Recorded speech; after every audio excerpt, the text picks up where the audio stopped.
Jika ingin berwisata seperti Anda berada di Tanah Suci Mekah, inilah tempatnya. Taman Wisata Edukasi Jabal Rahmah yang berlokasi di Desa Jangu, Kecamatan Janapria, Kabupaten Lombok Tengah, yang memadukan antara wisata religi dan kebangsaan. Mau tahu keunikan taman wisata ini? Simak ulasan selengkapnya.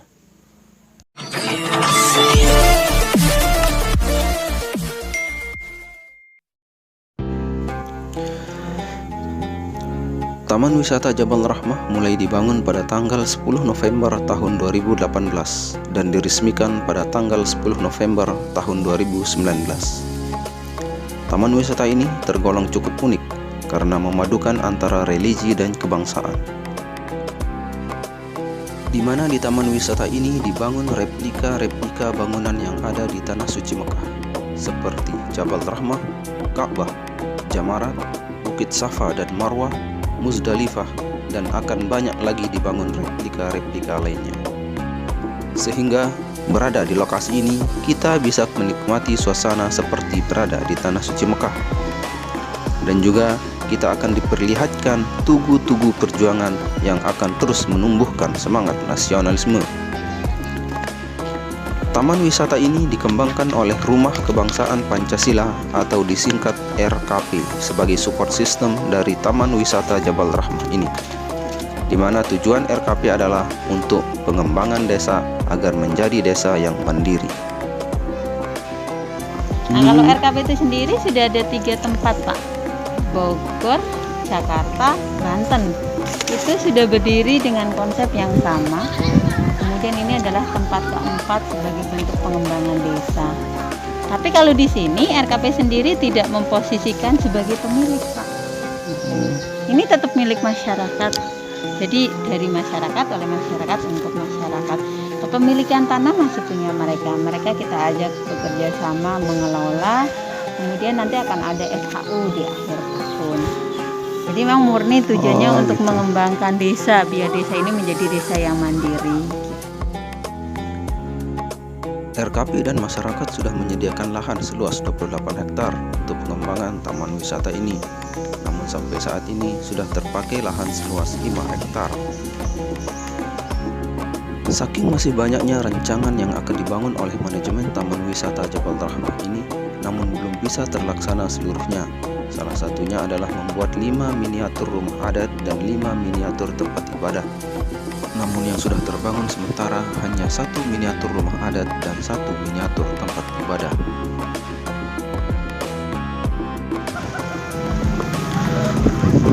Pada awalnya, taman wisata ini sangat ramai pengunjung. Namun sejak pandemi COVID-19 melanda, taman wisata ini menjadi salah satu yang paling terdampak. Masya Allah, COVID banyak mengajarkan kita ya Pak untuk belajar. Sebelumnya, kalau saya boleh cerita sedikit, di dalam 1 bulan kami pernah 7.000 pengunjung dalam 1 bulan. Sebelum COVID. Betul. Tapi di Maret tanggal 10 tahun 2020 kami di lockdown. Kami baru 1.500 tamu yang masuk dari tanggal 1 sampai tanggal 9. Kemudian semua pembukingan di atas tanggal 10 itu cancel. Nah, efeknya memang luar biasa buat kami, penurunan pengunjung. Akhirnya dari karyawan masyarakat sekitar yang tadinya kami jumlahnya bisa sampai di 30 orang, sekarang kami hanya mampu mempertahankan 10 orang yang aktif. 35% kami aktifkan. Selebihnya kalau ada event, ada kunjungan tamu, mereka baru ikut terlibat di kegiatan. Tetapi dari COVID itu akhirnya Jabal Rahmah membuat sebuah terobosan sebenarnya. Kami menghidupkan UMKM. Jadi masyarakat sekitar yang mereka menjadi pengrajin ketak, rotan itu, akhirnya kami memfasilitasi mereka koperasi di sini. Mereka tetap membuat kerajinan, nanti hasil kerajinannya dibawa ke koperasi di UMKM dan UMKM itu membukakan toko online. Dan alhamdulillah itu menjadi sebuah terobosan buat perekonomian yang sampai hari ini masih tetap berjalan. Berarti tadi disebutkan ini juga berada di termasuk kawasan wisata Mandalika gitu maksudnya? Iya, betul. Satu kesatuan gitu, organisasi atau sejenis apa? Oh ya, sebenarnya Mandalika itu adalah kawasan wisata Lombok Tengah. Cuma ikonnya memang ada Mandalika Kuta di sana, tetapi wisata penunjang yang ada di Lombok Tengah itu ya masuk ke dalam Mandalika itu sendiri. Sehingga memang di bawah bimbingan Dinas Pariwisata, akhirnya kami desa wisata, salah satunya Jango, diminta untuk ikut mempersiapkan, kan mau ada acara akbar ya, MotoGP, betul. Nah, bagaimana desa-desa wisata sekitar Kuta ini menjadi wisata penopang? Karena tidak mungkin tamu dari MotoGP itu hanya akan standby di Kuta. Tentunya untuk mengisi waktu luang mereka akan melihat ada apa sih wisata sekitar selain Kuta. Akhirnya kami yang tergabung di Asosiasi Pokdalis Mandalika yang memang saat ini sudah di fasilitasi Go Mandalika Etourism gitu. Kita sedang ikut mempersiapkan produk knowledge itu, kita kuatkan, kemudian marketernya juga demikian, melewati digitalisasi marketing tentunya. Berarti semua konsep di sini dari kembali lagi ke RKP ini, berarti dari RKP ya. Jadi di sini saya lihat ada kolaborasi begitu antara wisata religi sama kemerdekaan kebangsaan begitu, seperti itu. Betul. Kemudian terakhir mungkin Niki yang tanya, berarti saya lihat tadi miniatur gitu, mungkin akan ada lagi perluasan seperti itu, bagaimana ke depan gitu? Baik, set plan areal di wisata edukasi Jabal Rahmah ini 28 hektar Pak. 28 hektar. Tapi untuk saat ini yang sudah terkelola itu baru sebatas 5 hektar. Ya, jadi memang masih banyak fokus kami di pengembangan Jabal Rahmah itu sendiri, dan kembali corona ini cukup menghambat. Inilah miniatur lokasi SAI yang di sana itu adalah Bukit Sofa, dan yang di sebelah sana lagi itu adalah Bukit Marwah. Ini adalah miniatur Bukit Sofa. Kalau bukitnya ini, jadi sampai tempat kita mulai awalnya SAI ya. Ini bukitnya dan teman-temannya. Kita mulai SAI dari ini, Sofa ini menuju ke Marwah. Jadi kalau emang nggak punya cukup uang untuk haji ya saya kena biaya untuk melakukan haji.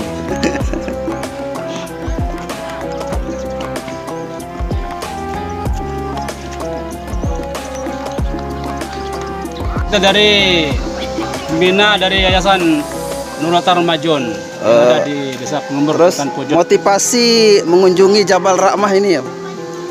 Pertama banyak ini, kira-kira kita bawa anak-anak ini untuk memberikan edukasi atau sebuah pemikiran tentang bagaimana biar tidak hanya lihat di buku atau di pelajaran di sekolah aja, tapi kita praktekkan. Ini namanya Jabal Rahmah ya. Jabal Rahmah. Jadi kita ke sana, nanti kita akan coba di Ka'bah sana kita akan praktek untuk tawaf. Itu. Taman wisata ini juga menyediakan lokasi pertemuan berupa aula yang sangat luas. Selain itu juga menyediakan peralatan camping seperti tenda, sleeping bed, dan perlengkapan camping lainnya. Tempat bermain anak-anak juga melengkapi fasilitas taman wisata ini. Walaupun pandemi, namun pengelola akan terus mengembangkan tempat ini. Saat ini akan terfokus pada pengembangan miniatur kebangsaan. Sekarang yang sedang dirapikan itu adalah dari sisi kebangsaan. Yang tadi Bapak lihat di miniatur itu adalah kita mau membuat 5 gambaran rumah adat sama 5 miniatur rumah ibadah sebagai gambaran keberaneka-ragaman di Indonesia. Rumah adat Sasak sudah, miniatur masjid sudah. Oh iya. Selebihnya kita rumah adatnya agak joglo, Toraja, kemudian mana ya? Memang agak kita ambil hanya 5 karena itu hanya sebagai gambaran. Sasak, Joglo, Toraja. Mungkin Ya, dari sebenarnya kita agak Minang. melihat ke desain yang kontras ya, kontras itu antara satu rumah adat dengan rumah adat yang lain.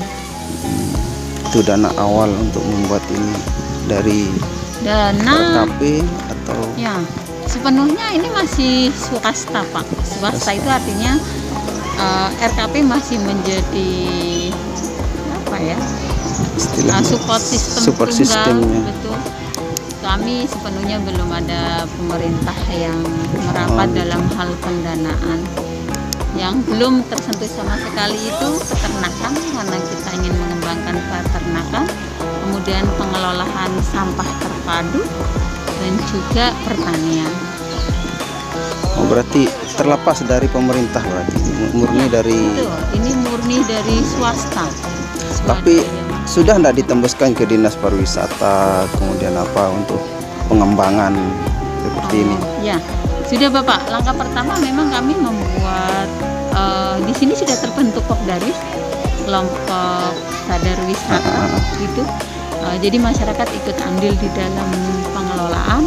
Kemudian kita juga memberikan tembusan ke dinas-dinas terkait, ada Jabar Rahmah. Dan selama ini memang bimbingan-bimbingan teknis kita sudah dapatkan dari dinas pariwisata terutama. Kalau dari MUI sendiri sudah memberikan surat rekomendasi bahwasanya tempat ini memang tempat wisata yang layak dan pantas untuk dikunjungi. Betul. Karena di dalamnya memang banyak sekali nilai-nilai edukasi yang ditawarkan atau disediakan. Apakah tidak ada datang dari Kementerian Agama untuk membuat di sini sebagai pusat manasik haji begitu? Pernah nggak? Oh, Kemenak Ya. sudah. Kemenak sudah. Provinsi sudah sampai. Bapak Bupati sudah pernah juga nyampe di sini gitu. Memang mereka sudah menyampaikan, beberapa pihak ini sudah menyampaikan, bahkan IGRA Lombok Tengah juga menyampaikan akan menjadikan tempat ini sebagai sentral dari kegiatan manasik haji di Lombok Tengah. Mudah-mudahan ini kan juga masih masalah corona ya, masih batasan-batasan kegiatan yang boleh dilakukan di luar. Mudah-mudahan kondisi cepat normal sehingga fokus kami juga bisa terus berjalan dan planning yang sudah direncanakan untuk dilakukan di Jabar juga bisa berjalan.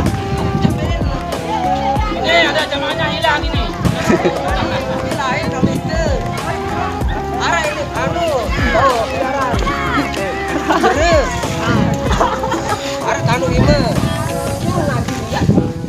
Berapa orang yang ketinggalan hilang? 2 orang. Ya. Bendera itu. Mana? Oh, sana itu. Oh, itu ketemu. Ini makanya. Kuning udut. Kamu tanah Arab. Kamu di barak itu kloter simu. Simu di barak itu kloter lamun tanah Arab. Enggak, iya, lalu ya ada di simu. Itu lain.